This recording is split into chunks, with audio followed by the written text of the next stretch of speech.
Bonjour à tous et bienvenue dans votre édition régionale. Au sommaire de ce jeudi 29 novembre, la colère des médecins de l'hôpital de Saint-Brieuc qui ne retombe pas.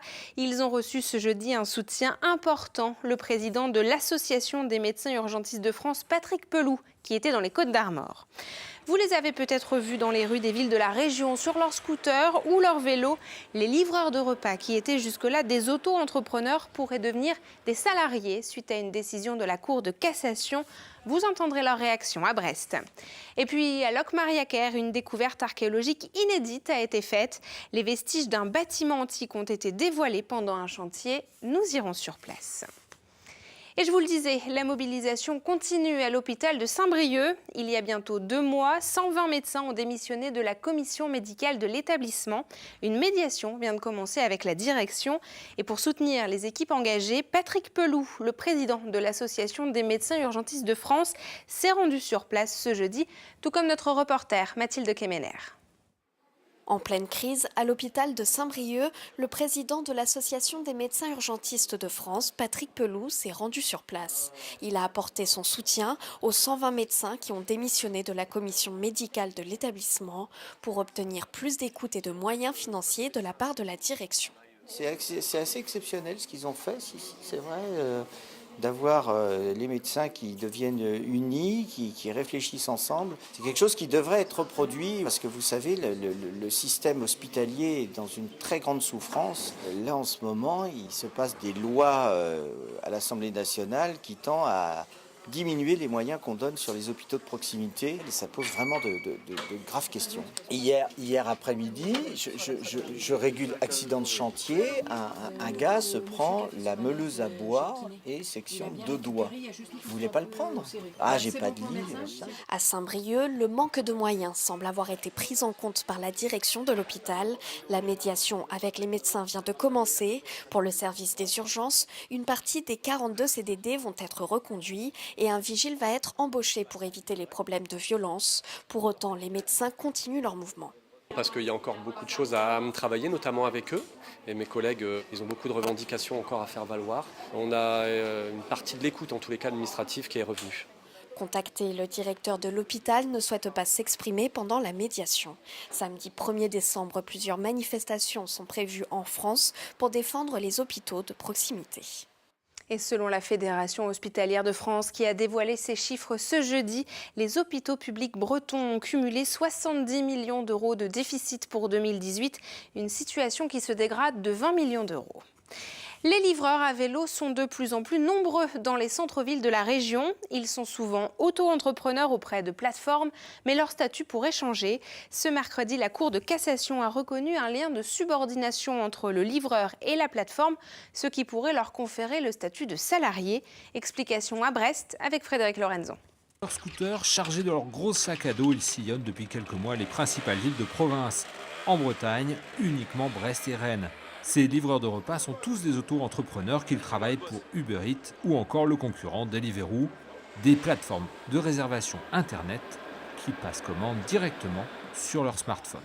Les clients ils commandent et après la commande est dispatchée dans certains restaurants et nous après on la reçoit sur notre téléphone, on va la chercher, puis après on la livre et c'est tout quoi. C'est aussi simple. Plus on va loin, plus on va être payé.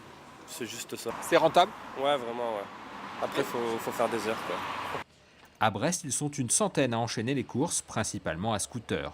Une quinzaine de restaurants de la ville ont fait appel à ces plateformes de réservation internet. Les sites prennent des commissions sur chaque commande de 15 à 30% du prix du repas. Ce spécialiste des plats japonais possède son propre service de livraison, mais il a tout de même décidé de passer contrat avec les plateformes. Notre cœur de cible, c'est vrai, c'est la livraison. Donc il était important pour nous d'être sur ces plateformes pour avoir une belle visibilité. Avoir un service de livraison propre, c'est coûteux pour l'entreprise. On a une flotte de scooters important, la maintenance, l'assurance.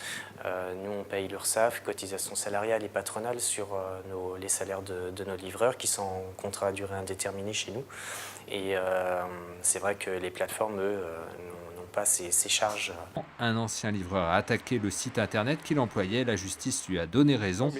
Ces auto-entrepreneurs sont en fait des salariés des sites et donc peuvent bénéficier d'une couverture sociale.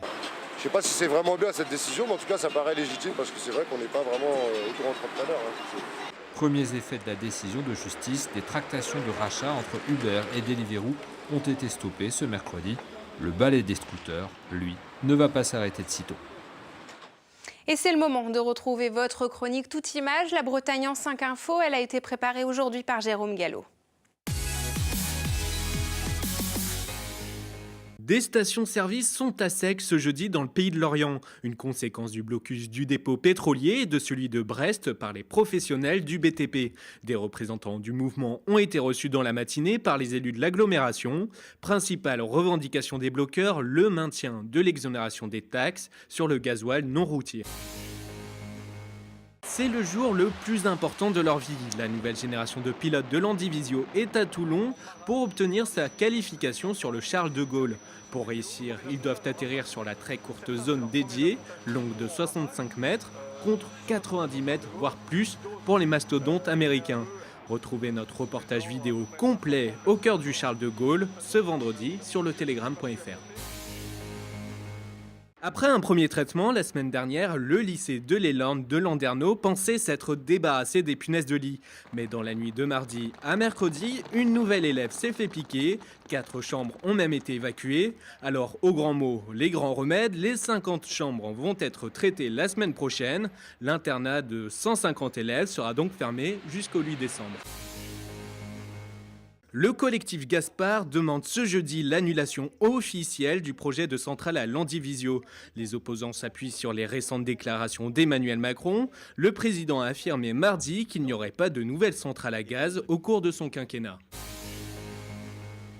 Les voiliers du Nantais Neoline vont transporter des Renault en Amérique. Le constructeur automobile vient d'annoncer son association avec l'armateur dans le but de réduire son empreinte carbone. Le cap est déjà fixé. D'ici 2021, 2 cargos à propulsion éolienne doivent être mis en service. Chaque navire devrait coûter environ 35 millions d'euros.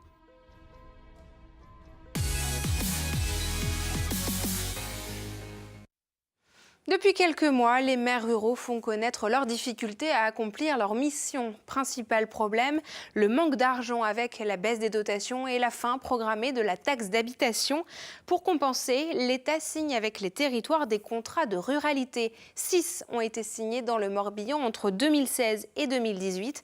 Ce mercredi, un avenant à ce contrat a été signé dans le Pays d'Auray. 1 million d'euros à la clé. Alors, est-ce suffisant? Réponse avec Fanny Coconnier. Pluneret, ses 5000 habitants, ses 3 écoles et bientôt son nouveau restaurant scolaire pour 400 élèves. Ce mercredi, l'État a officialisé la subvention de 100 000 euros pour ce projet d'environ 1 million d'investissements. Un coup de pouce qui fait du bien dans un contexte morose. Dans nos mandats, on a tous des projets, malheureusement, qu'on ne peut pas réaliser parce qu'on a cette baisse de dotation. Ces subventions qui viennent en parallèle nous aider les communes nous permet encore d'avoir un poumon d'air dans nos investissements et heureusement, mais c'est vrai que ces baisses nous font du mal quand même, nous, surtout les petites collectivités. Pour épauler 11 projets dans le Pays d'Auray, l'État accorde 1 million d'euros de subventions en 2018. Parmi eux, un réseau de médiathèques, la réfection du bourg de Sainte-Anne-d'Auray, la conversion de la glacière d'Etel, des projets dont les élus espèrent des impacts. Le problème du Pays d'Auray consiste à tenter de maintenir nos jeunes. Nous avons 7800 jeunes de 15 à 24 ans qui vivent actuellement sur notre territoire.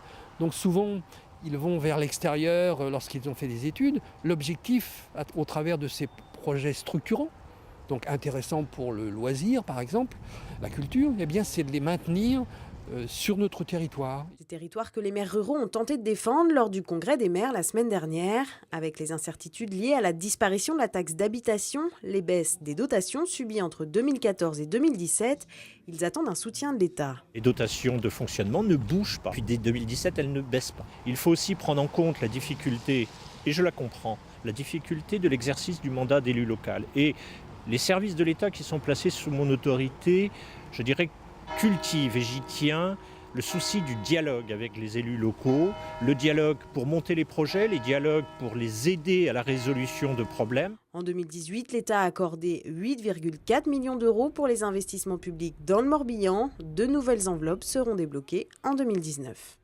Nous restons dans le Morbihan et nous allons à Locmariaquer où des découvertes archéologiques inédites ont été réalisées.